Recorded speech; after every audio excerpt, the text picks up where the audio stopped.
friends and family from Healdsburg Elementary School.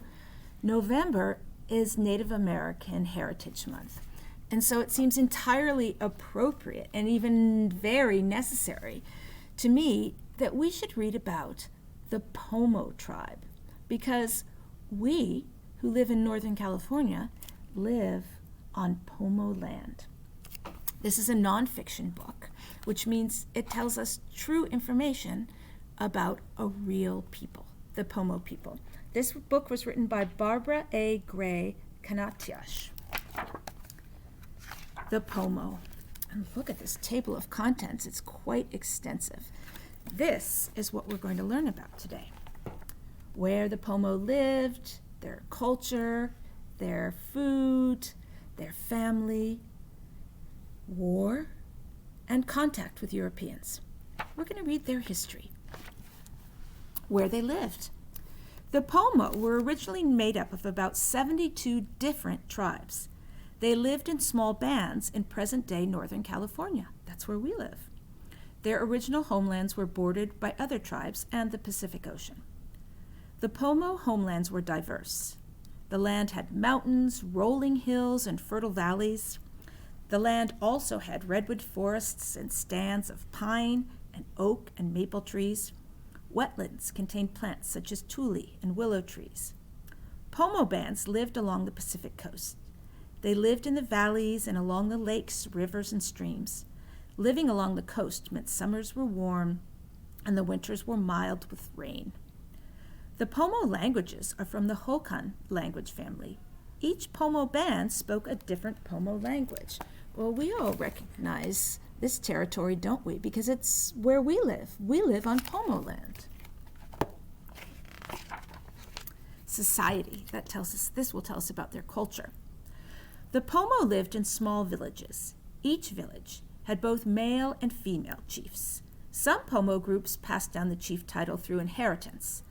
Some Pomo groups elected their chiefs. The chiefs had to be respected by their people. They reminded the people of how to live in harmony with each other and the environment. They led activities and arranged feasts and trade with other tribes. The chiefs of each village chose a peacemaker to oversee trade. Trade was very important to the Pomo. If other tribes were unhappy with the Pomo, it could hurt trading. The peacemaker worked to create harmony between tribes. This allowed trade to continue without war. Here's a little drawing of a Pomo village. Food, what they ate. The Pomo hunted, fished, and gathered their food. They hunted deer, elk, and pronghorn with bows and arrows. They used hand-woven nets or snares to catch rabbits, squirrels, and birds. The Pomo also used bolas to hunt smaller animals. A bola had 3 to 5 long strings about 3 feet long. The hunter tied the strings together at one end, attached a rock to each of the other ends, and the hunter swung the bola over his head and threw it. The animal became tangled in the strings. Here you can see there's a bola. The Pomo fished in the lakes and rivers. They used spears to catch fish and also willow baskets. They gathered berries and roots and buckeye nuts and acorns and grasses and seeds. Acorns were a very important food. In fact, acorns were part of how they made their bread and mush. And look at this. We have acorns everywhere because we live on Pomo land and there's still plenty of these indigenous oaks. The Pomo hulled the acorns and pounded them into a meal using a stone mortar and a pestle. Then they poured water over the mush to remove its bitterness. They made the acorn meal into a bread and a mush. Homes, where they lived. The Pomo built homes from materials found in their environment. Some Pomo lived in single-family homes. Some lived in multi-family homes. And some lived in a dome-shaped home. Each village also had a sweat house. This small earth-covered building was constructed over a pit. Pomo poured hot water over hot rocks in the pit to make steam. The steam purified the body and relaxed the mind. Here are some depictions of several little dwellings. You can see the different styles there. crafts. Pomo men used tule plants to make canoes. Pomo used beads for decoration and trade. Pomo women were skilled basket makers. They wove baskets from willow, sedge, root, and redbud bark. The Pomo used these baskets for everyday tasks such as storage and even cooking. Pomo women were famous for their feathered baskets. They used a bone awl to make coils for these baskets. The women wove woodpecker and quail head feathers into the baskets covering the outside. They also wove geometric designs and shell beads into the baskets. These special baskets were given as gifts or for personal protection. They were also used to heal the sick and honor the dead. And if you go to the Healdsburg Museum, you can see some beautiful examples of Pomo baskets.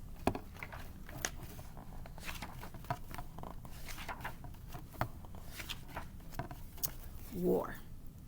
The Pomo were a peaceful people. To prevent conflict or war, the village chiefs chose a peacemaker. Oh, we read about that already.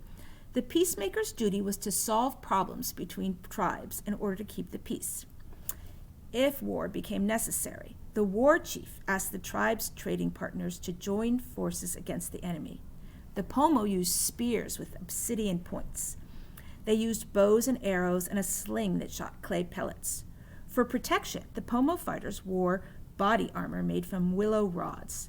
The parallel willow rods stopped the arrows from hitting the body. Oh, look at this very interesting armor there made out of willows. And there you can also see some spears and bows and arrows.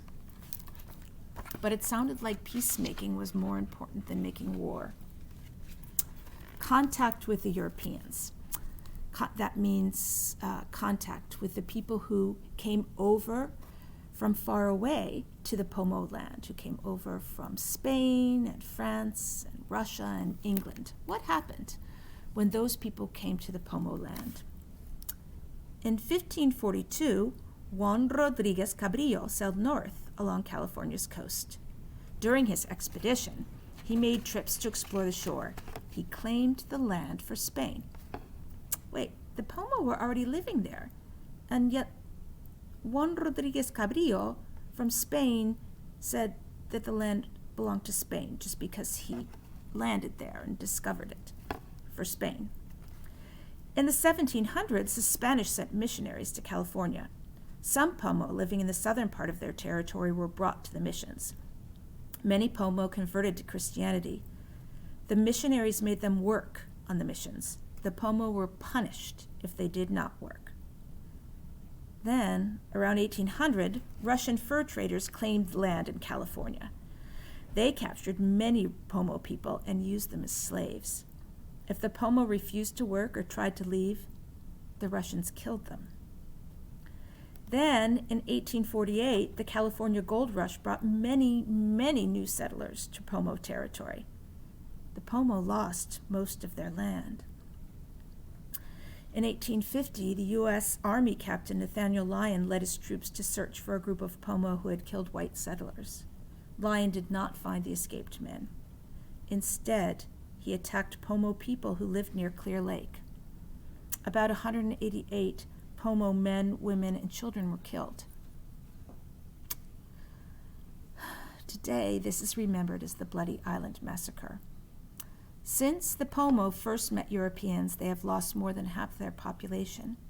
The Europeans changed the Pomo way of life. They brought new diseases. The Pomo had no natural defenses to these diseases. The Pomo also died of starvation and poor treatment.